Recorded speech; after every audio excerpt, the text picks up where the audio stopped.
हे traders, और welcome है आपका एक और एपिसोड में।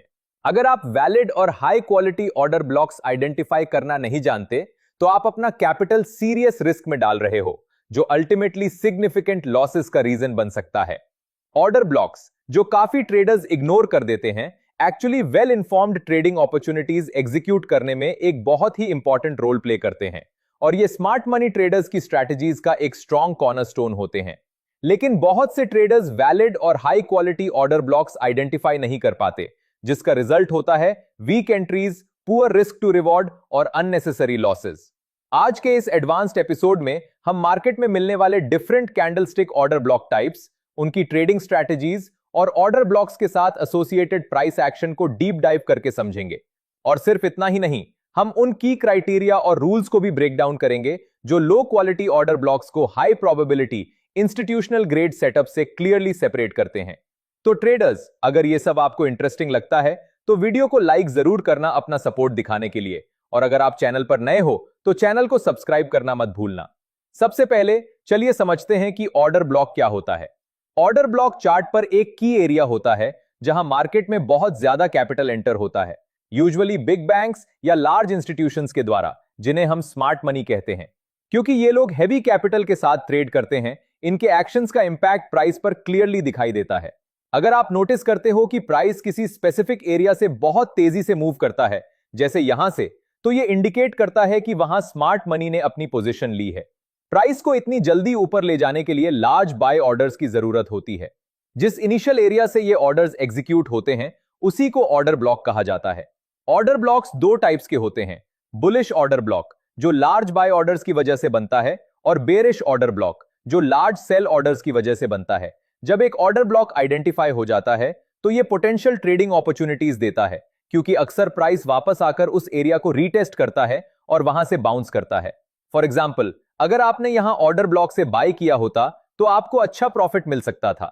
अब आप सोच रहे होंगे, क्या यह सपोर्ट और रेजिस्टेंस जैसा नहीं है?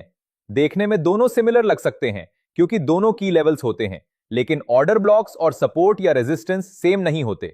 इनके बीच कुछ मेजर डिफरेंसेस हैं। First difference, formation. Order blocks significant price movement के बेसिस पर बनते हैं। अगर प्राइस किसी एरिया से स्ट्रॉन्ग मूव देता है तो आप वहां ऑर्डर ब्लॉक ड्रॉ कर सकते हो। वही सपोर्ट और रेजिस्टेंस तब बनते हैं जब प्राइस किसी लेवल पर पहले कई बार रिजेक्ट हो चुकी हो। फॉर एग्जाम्पल, अगर प्राइस ने एक लेवल पर यहां रिजेक्ट किया और फिर दोबारा यहां रिजेक्ट किया, तब हम उस लेवल को सपोर्ट या रेजिस्टेंस मानते हैं। सेकंड डिफरेंस है कि वो चार्ट पर कैसे ड्रॉ किए जाते हैं। ऑर्डर ब्लॉक्स आमतौर पर थिक जोन्स या एरियाज के फॉर्म में ड्रॉ किए जाते हैं। सपोर्ट और रेजिस्टेंस ज्यादातर लाइंस के फॉर्म में ड्रॉ किए जाते हैं, और अगर जोन्स बनाए भी जाते हैं तो वो थिन जोन्स होते हैं, ऑर्डर ब्लॉक्स जितने थिक नहीं। Third difference, number of retests. Order blocks आमतौर पर वन टाइम यूज होते हैं, मतलब अगर प्राइस एक बार ऑर्डर ब्लॉक को रिट्रेस कर चुका है तो वो ऑर्डर ब्लॉक खत्म माना जाता है। आप उसे मल्टीपल टाइम्स यूज नहीं कर सकते, जबकि सपोर्ट और resistance levels multiple times retest हो सकते हैं। हालांकि दोनों अलग हैं, लेकिन इन्हें एक साथ यूज किया जा सकता है। फॉर एग्जाम्पल, अगर एक ऑर्डर ब्लॉक रेजिस्टेंस लेवल के साथ फॉर्म हो रहा है तो इसे कॉन्फ्लुएंस कहा जाता है। ऐसी सेटअप आइडियल होती है क्योंकि प्राइस के रिएक्ट करने के चांसेस काफी ज्यादा होते हैं।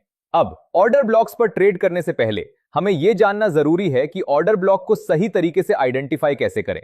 याद है, पहले एग्जाम्पल में मैंने कहा था कि अगर प्राइस किसी पॉइंट से स्ट्रॉन्ग मूव देता है तो हम ऑर्डर ब्लॉक ड्रॉ कर सकते हैं। इतना सिंपल नहीं है। सिर्फ स्ट्रॉन्ग मूव देख लेना काफी नहीं होता। हर स्ट्रॉन्ग मूव ऑर्डर ब्लॉक नहीं होता। ऑर्डर ब्लॉक को वैलिड मानने के लिए कुछ स्पेसिफिक रूल्स होते हैं। तो अब मैं आपको वैलिड ऑर्डर ब्लॉक के 4 इंपॉर्टेंट रूल्स बताने वाला हूं। ये रूल्स बहुत ज्यादा इंपॉर्टेंट हैं, क्योंकि जब तक आप इन्हें ठीक से नहीं समझोगे तब तक आप ऑर्डर ब्लॉक स्ट्रैटेजी ट्रेड ही नहीं कर पाओगे। यह नोट करना बहुत जरूरी है कि किसी ऑर्डर ब्लॉक को कंफर्म्ड और वैलिड मानने के लिए सबसे पहले प्राइस को प्रीवियस कैंडल के ऊपर या नीचे मौजूद लिक्विडिटी को टेक आउट और स्वीप करना चाहिए, तभी एक वैलिड ऑर्डर ब्लॉक फॉर्म होता है। रूल नंबर 2, प्राइस को ऑर्डर ब्लॉक एरिया के पास इनएफिशिएंसी छोड़नी चाहिए और इंबैलेंस जनरेट करना चाहिए। अगर सब्सिक्वेंट कैंडल्स के बीच प्रॉपर इंबैलेंस मौजूद नहीं है तो उस आइडेंटिफाइड ऑर्डर ब्लॉक को वैलिड नहीं माना जाएगा। Rule number 3, order block unmitigated होना चाहिए। ऑर्डर ब्लॉक्स को वन टाइम यूज माना जाता है, यानी हम ट्रेड अपॉर्चुनिटी पर फोकस करते हैं जब प्राइस पहली बार ऑर्डर ब्लॉक में एंटर करता है। एक बार ऑर्डर ब्लॉक मिटिगेट हो जाए तो हम उसे फ्यूचर ट्रेडिंग के लिए एरिया ऑफ इंटरेस्ट नहीं मानते। रूल नंबर 4, एक हाई क्वालिटी ऑर्डर ब्लॉक को मार्केट में ब्रेक ऑफ स्ट्रक्चर या चेंज ऑफ कैरेक्टर लीड करना चाहिए। ब्रेक ऑफ स्ट्रक्चर और change of character essential signals होते हैं जो ये इंडिकेट करते हैं कि मार्केट अपनी इनिशियल डायरेक्शन में कंटिन्यू करेगी या फिर रिवर्सल देखने को मिलेगा। ऑर्डर ब्लॉक्स की अंडरस्टैंडिंग को और ज्यादा सॉलिड करने के लिए अब चलिए कुछ और एग्जांपल्स को एग्जामिन करते हैं। फिर उसके बाद हम 3 एडवांस ट्रेडिंग स्ट्रेटजीज भी समझेंगे ताकि आप सिर्फ वो ना सीख कर जाओ जो सबको आता है। जैसा कि आप देख सकते हो कि मार्केट का मोमेंटम पहले बेरिश था जब तक कि प्राइस ने ये वीक बुलिश कैंडल नहीं बनाई।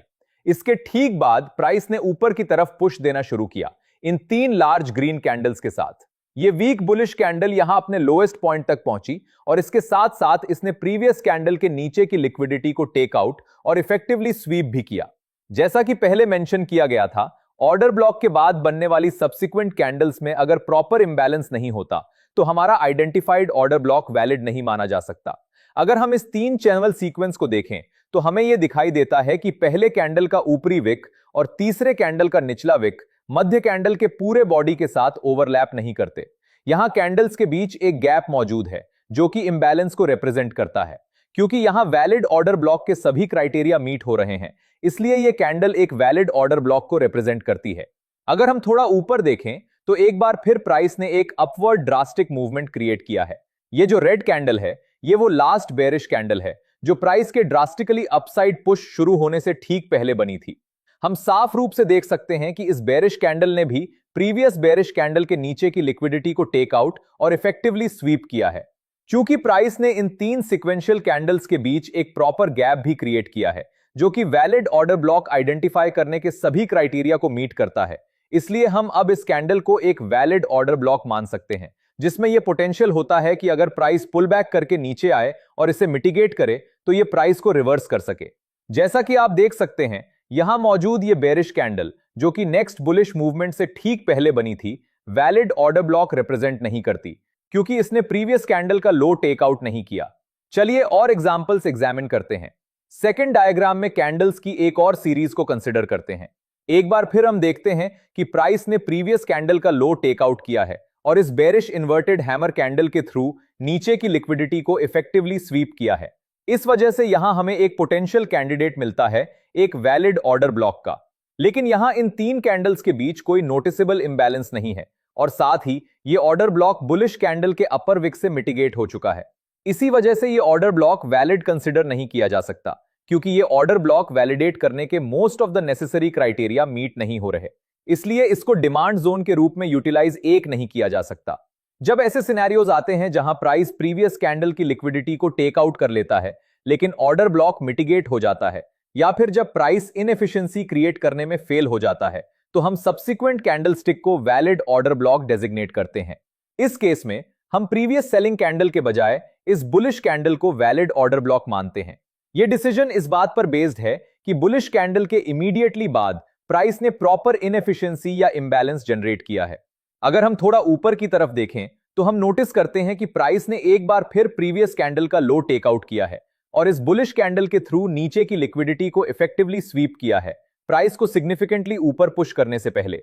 लेकिन यहां भी कोई डिसर्नेबल इंबैलेंस नहीं है और ये ऑर्डर ब्लॉक अपर कैंडल के विक से मिटिगेट हो चुका है, इसलिए ये ऑर्डर ब्लॉक वैलिड रिगार्ड नहीं किया जा सकता और कॉन्सिक्वेंटली इसको डिमांड एरिया के रूप में यूज नहीं किया जा सकता। आगे कंटिन्यू करते हुए एक बार फिर हम देखते हैं कि प्राइस ने सिग्निफिकेंटली अपसाइड की तरफ पुश किया है। ये रेड कैंडल वो लेटेस्ट बेरिश कैंडल है जो प्राइस के ड्रामेटिकली हायर पुश स्टार्ट करने से जस्ट पहले फॉर्म हुई थी। ये क्लियरली एविडेंट है कि इस बेरिश कैंडल ने प्रीवियस बुलिश कैंडल के नीचे की लिक्विडिटी को सरपास किया और इफेक्टिवली स्वीप किया है। साथ ही क्योंकि प्राइस ने इन 3 सिक्वेंशियल कैंडल्स के बीच एक प्रॉपर गैप क्रिएट किया है और कोई मिटिगेशन नहीं हुआ है, इसलिए वैलिड ऑर्डर ब्लॉक आइडेंटिफाई करने के सारे क्राइटेरिया मीट हो चुके हैं। कॉन्सिक्वेंटली अब हम इस कैंडल को एक वैलिड ऑर्डर ब्लॉक के रूप में रिगार्ड कर सकते हैं। ये कॉन्सेप्ट्स बेरिश मार्केट्स पर भी इक्वली एप्लीकेबल होते हैं। ये नोट करना बहुत इंपॉर्टेंट है कि ये प्रिंसिपल्स डिफरेंट टाइम फ्रेम्स पर और किसी भी प्राइस एक्शन बेस्ड चार्ट पर अप्लाई किए जा सकते हैं। अब मैं 3 ऑर्डर ब्लॉक स्ट्रैटेजीज रिवील करने वाला हूं जो आपकी ट्रेडिंग को नेक्स्ट लेवल तक ले जा सकती हैं। Strategy number 1, multi time frame conformation. इस फर्स्ट स्ट्रैटेजी के लिए सबसे पहले हायर टाइम फ्रेम पर एक ऑर्डर ब्लॉक फाइंड करो। इस एग्जाम्पल में हम बिटकॉइन यूएसडी 4 घंटे का चार्ट यूज कर रहे हैं। एक झलक में ही हम दो सिग्निफिकेंट प्राइस मूवमेंट्स देख सकते हैं। पहला यहां अपवर्ड मूव है और दूसरा यहां डाउनवर्ड मूव है। इन दोनों मूव्स में इनएफिशिएंसीज भी मौजूद हैं, इसलिए हमारे पास दो संभावित ऑर्डर ब्लॉक बनते हैं, एक बुलिश ऑर्डर ब्लॉक और एक बेरिश ऑर्डर ब्लॉक। लेकिन चलिए डबल चेक करते हैं कि ये दोनों संभावित ऑर्डर ब्लॉक वास्तव में वैध हैं या नहीं। बुलिश ऑर्डर ब्लॉक के केस में प्राइस ने इनएफिशिएंसी के साथ अपवर्ड मूव तो दिया, लेकिन उसने clear break of structure form नहीं किया। साथ ही प्राइस ने बाद में इसे रीटेस्ट भी कर लिया, इसलिए यह अब अनमिटिगेटेड नहीं रहा। बेरिश ऑर्डर ब्लॉक के केस में प्राइस ने क्लियरली लोअर लोज फॉर्म किए, जिससे एक प्रॉपर ब्रेक ऑफ स्ट्रक्चर बना, और यह ऑर्डर ब्लॉक अभी भी अनमिटिगेटेड है। तो हमारे एनालिसिस के बेसिस पर सिर्फ यही बेरिश ऑर्डर ब्लॉक वैलिड है। अब जब आपने करेक्ट ऑर्डर ब्लॉक आइडेंटिफाई कर लिया है, तो नेक्स्ट स्टेप है प्राइस के वापस उसी ऑर्डर ब्लॉक में रिट्रेस होने का वेट करना। जिस मोमेंट प्राइस ऑर्डर ब्लॉक को टच करता है, हम स्ट्रैटेजी के नेक्स्ट स्टेप पर मूव करते हैं, जिसे हम कहते हैं कॉन्फर्मेशन। अब हम यह कंफर्म करना चाहते हैं कि प्राइस सच में इस ऑर्डर ब्लॉक से बाउंस या रिवर्स करेगा या नहीं। इसके लिए हम लोअर टाइम फ्रेम पर स्विच करते हैं, जैसे कि 15 मिनट का चार्ट। 15 मिनट का चार्ट पर हम बेरिश मोमेंटम के साइंस ढूंढते हैं, ताकि यह प्रूव हो सके कि प्राइस इस ऑर्डर ब्लॉक से रिवर्स होने वाला है। आप कॉन्फर्मेशन के लिए किसी भी टाइप का टूल यूज कर सकते हो, चाहे वो कोई इंडिकेटर हो जैसे MACD, या कोई बेरिश कैंडलस्टिक पैटर्न, या फिर मार्केट स्ट्रक्चर में चेंज। बेसिकली कुछ भी जो ये कंफर्म करे कि प्राइस इस लेवल से रिवर्स होने वाला है। मेरा फेवरेट कंफर्मेशन टूल है बेरिश एनगल्फिंग कैंडलस्टिक पैटर्न, क्योंकि ये सिंपल होने के साथ साथ इफेक्टिव भी है और अर्ली सिग्नल्स देता है। बेरिश एनगल्फिंग पैटर्न तब बनता है जब एक छोटी बुलिश कैंडल के तुरंत बाद एक बड़ी बेरिश कैंडल बनती है, जो प्रीवियस कैंडल को पूरी तरह एनगल्फ कर लेती है। यह पैटर्न बुलिश से बेरिश रिवर्सल को इंडिकेट करता है। जैसे ही आप यह पैटर्न स्पॉट करते हो, आप पैटर्न कंप्लीट होने के तुरंत बाद सेल पोजीशन ओपन कर सकते हो। स्टॉप लॉस ऑर्डर ब्लॉक के थोड़ा ऊपर प्लेस करो। टेक प्रॉफिट स्टॉप लॉस के साइज का 2 गुना रखो। जैसा कि आप देख सकते हो, यह स्ट्रैटेजी सॉलिड प्रॉफिट्स दे सकती है। Multi time frame cheat sheet. अगर आपका हायर टाइम फ्रेम वीकली है, तो लोअर टाइम फ्रेम में 4 आवर चार्ट यूज करो। अगर आपका हायर टाइम फ्रेम डेली है, तो लोअर टाइम फ्रेम में 1 आवर चार्ट यूज करो। अगर आपका हायर टाइम फ्रेम 4 आवर है, तो लोअर टाइम फ्रेम में 15 मिनट का चार्ट यूज करो। अगर आपका हायर टाइम फ्रेम 1 घंटा है, तो लोअर टाइम फ्रेम में 5 मिनट का चार्ट यूज करो। और बस इतना ही स्ट्रैटेजी नंबर 1 के लिए आए। Strategy number 2, inducement traps. Inducement trap एक स्पेसिफिक सेटअप होता है जो एक माइनर की लेवल को इन्वॉल्व करता है, जो मेजर ऑर्डर ब्लॉक के पास फॉर्म होता है। इस एग्जाम्पल को देखो। यहां हम देखते हैं कि नीचे एक मेजर ऑर्डर ब्लॉक बन रहा है और उसके ऊपर एक माइनर की लेवल मल्टीपल रिजेक्शंस की वजह से बना हुआ है। इस माइनर की लेवल को इंड्यूसमेंट भी कहा जाता है। इस स्ट्रैटेजी को इंड्यूसमेंट ट्रैप इसलिए कहा जाता है क्योंकि कई केसेस में प्राइस पहले इस माइनर की लेवल को ब्रेक करता है और फिर मेजर ऑर्डर ब्लॉक तक रिट्रेस करता है, उसके बाद वापस ऊपर की तरफ रिवर्स करता है। जो ट्रेडर्स इस सीमिंगली ऑब्वियस की लेवल पर बाउंस एक्सपेक्ट करके बाय करते हैं, वे अक्सर स्टॉप आउट हो जाते हैं। तो अगर आप ऐसा सेटअप स्पॉट करते हो जहां एक माइनर की लेवल मेजर ऑर्डर ब्लॉक के ऊपर बैठा हो, तो आप मेजर ऑर्डर ब्लॉक के बीच में बाय ऑर्डर क्यू कर सकते हो। इस तरह आपका बाय ऑर्डर सिर्फ तभी ट्रिगर होगा जब प्राइस ऑर्डर ब्लॉक को टच करेगा, जो आपको एक हाई रिवॉर्ड ट्रेड ऑफर करता है। लेकिन अगर प्राइस ऑर्डर ब्लॉक तक नहीं पहुंचता, तो वो ठीक है, क्योंकि कोई पोजीशन ओपन ही नहीं होती। भले ही ये पैटर्न रैंडम और स्पेसिफिक लगे, लेकिन ये एक्चुअली आपकी सोच से ज्यादा कॉमन है और इसके पीछे लॉजिकल रीजन है। सबसे पहले यह समझना जरूरी है कि लार्ज इंस्टीट्यूशंस मार्केट में आइडियल प्राइस पर एंट्री लेना चाहते हैं, लेकिन उनके मैसिव कैपिटल की वजह से वे बिना प्राइस मूव किए एंट्री नहीं ले सकते। रिटेल ट्रेडर्स आसानी से पोजीशंस एंटर कर सकते हैं, लेकिन स्मार्ट मनी के लिए ऐसा पॉसिबल नहीं होता, क्योंकि उनके लार्ज ऑर्डर्स प्राइस को ऊपर पुश कर देते हैं, जिससे उनकी एवरेज एंट्री प्राइस ज्यादा हो जाती है। इसलिए लोअर प्राइस पर एंटर करने के लिए वे इंड्यूसमेंट लेवल्स का यूज करते हैं। मार्केट में एंट्री लेने और ऑर्डर ब्लॉक फॉर्म करने के बाद वो प्राइस को वापस उस ऑर्डर ब्लॉक तक पुश करते हैं बाय ट्रैपिंग ट्रेडर्स जो इंड्यूसमेंट लेवल्स पर बाउंस एक्सपेक्ट करके बाय करते हैं। यह इसलिए इफेक्टिव होता है क्योंकि ट्रेडर्स अक्सर की लेवल्स के जस्ट नीचे स्टॉप लॉस प्लेस करते हैं। मतलब थोड़ा सा सेलिंग प्रेशर भी इन स्टॉप लॉसेस को ट्रिगर कर सकता है, जो आगे और सेलिंग को क्रिएट करता है। इससे स्मार्ट मनी जो पहले ऑर्डर ब्लॉक पर एंटर हुआ था, उसी प्राइस पर दोबारा री एंटर कर पाता है और फिर प्राइस को वापस ऊपर ड्राइव करता है। यही बेसिक लॉजिक है जो एक्सप्लेन करता है कि यह पैटर्न क्यों काम करता है। अब एक रियल एग्जांपल देखते हैं। इस चार्ट में प्राइस सिग्निफिकेंटली ऊपर मूव करता है विद एन इनएफिशिएंसी। उसके बाद ब्रेक ऑफ स्ट्रक्चर होता है जो इसे एक वैलिड ऑर्डर ब्लॉक बनाता है। इस अपवर्ड मूव के बाद हमने एक इंड्यूसमेंट जोन आइडेंटिफाई किया क्योंकि प्राइस ने इस सपोर्ट लेवल पर मल्टीपल रिजेक्शंस फॉर्म किए। अब क्योंकि यहां नीचे मेजर ऑर्डर ब्लॉक है और उसके पास ही एक माइनर सपोर्ट लेवल है, तो ये एक पोटेंशियल इंड्यूसमेंट ट्रैप हो सकता है। इसका मतलब प्राइस माइनर सपोर्ट लेवल को ब्रेक कर सकता है और ऑर्डर ब्लॉक को रीटेस्ट कर सकता है। इसलिए हम ऑर्डर ब्लॉक के मिडिल में लिमिट बाय ऑर्डर प्लेस करते हैं और वेट करते हैं। जैसा कि आप देख सकते हो, प्राइस नीचे मूव हुआ, इंड्यूसमेंट लेवल को ब्रेक किया और ऑर्डर ब्लॉक पर आकर हमारा बाय ऑर्डर ट्रिगर हो गया। ऑर्डर ट्रिगर होने के बाद हम स्टॉप लॉस ऑर्डर ब्लॉक के जस्ट नीचे प्लेस करते हैं और टेक प्रॉफिट स्टॉप लॉस के साइज का 2 से 3 टाइम्स सेट करते हैं। या फिर आप इंड्यूसमेंट जोन को भी टेक प्रॉफिट के लिए टारगेट कर सकते हो। और जैसा कि आप देख सकते हो, ये ट्रेड प्रॉफिटेबल रहा। Strategy number 3, breaker blocks. Video के बिल्कुल फर्स्ट पार्ट में मैंने मेंशन किया था कि order blocks usually one time use होते हैं, लेकिन एक्चुअली एक तरीका है जिससे हम ब्रोकन ऑर्डर ब्लॉक्स का भी एडवांटेज ले सकते हैं। इस स्ट्रैटेजी को ब्रेकर ब्लॉक्स कहा जाता है। अब ब्रेकर ब्लॉक क्या होता है? ब्रेकर ब्लॉक एक प्रीवियसली वैलिड ऑर्डर ब्लॉक होता है जो एक बार ब्रेक हो चुका होता है। जब कोई ऑर्डर ब्लॉक ब्रेक हो जाता है तो प्राइस कई बार वापस उस लेवल तक रिट्रेस करता है और वो लेवल एक पोटेंशियल रेजिस्टेंस लेवल की तरह एक्ट कर सकता है जहां से प्राइस रिजेक्ट हो सकता है। इससे हमें ब्रेकर ब्लॉक पर शॉर्ट लेने की अपॉर्चुनिटी मिलती है। ध्यान में रखना कि ब्रेकर ब्लॉक्स भी टिपिकली वन टाइम यूज होते हैं। प्राइस जब लेवल को ब्रेक करके रीटेस्ट कर लेता है तो उनकी इफेक्टिवनेस यूजुअली खत्म हो जाती है। अब इस चार्ट एग्जांपल को समझते हैं। इस चार्ट में हम देख सकते हैं कि प्राइस ने सिग्निफिकेंटली ऊपर की तरफ मूव किया विद एन इनएफिशिएंसी।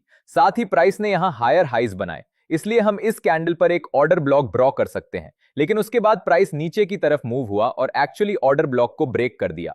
इस मूव ने एक चेंज ऑफ कैरेक्टर भी क्रिएट किया क्योंकि प्राइस प्रीवियस लोज के नीचे ब्रेक हुआ, जो इंडिकेट करता है कि ट्रेंड बुलिश से बेरिश शिफ्ट हो चुका है। अब जब प्राइस वापस प्रीवियस ऑर्डर ब्लॉक की तरफ रिट्रेस करता है तो ये लेवल अब एक पोटेंशियल रेजिस्टेंस जोन की तरह एक्ट करता है। ये शॉर्ट पोजीशन ओपन करने के लिए एक प्राइम एरिया होता है। इसके बाद हम स्टॉप लॉस ब्रेकर ब्लॉक के थोड़ा ऊपर प्लेस करते हैं और टेक प्रॉफिट स्टॉप लॉस के साइज का 2 गुना सेट करते हैं। और जैसा कि आप देख सकते हैं, प्राइस ने इस ऑर्डर ब्लॉक से रिजेक्ट किया, हमारा टारगेट हिट हुआ और ट्रेड ने नाइस प्रॉफिट दिया। सो गाइज, आई होप कि आपको ये वीडियो पसंद आई होगी और आपके लिए वैल्यूएबल रही होगी। तो प्लीज लाइक बटन जरूर दबाना और हमारे चैनल को सपोर्ट दिखाना। और अगर आप यहां नए हो तो सब्सक्राइब करना मत भूलना ताकि आने वाली आईसीटी और स्मार्ट मनी वाली वीडियोस आप मिस ना करो। अपनी राय और सवाल हमें कमेंट सेक्शन में जरूर बताना। मैं उन्हें पढ़ता भी हूं और फ्यूचर वीडियोस में इंक्लूड भी करता हूं। चलिए मिलते हैं अगले एपिसोड में।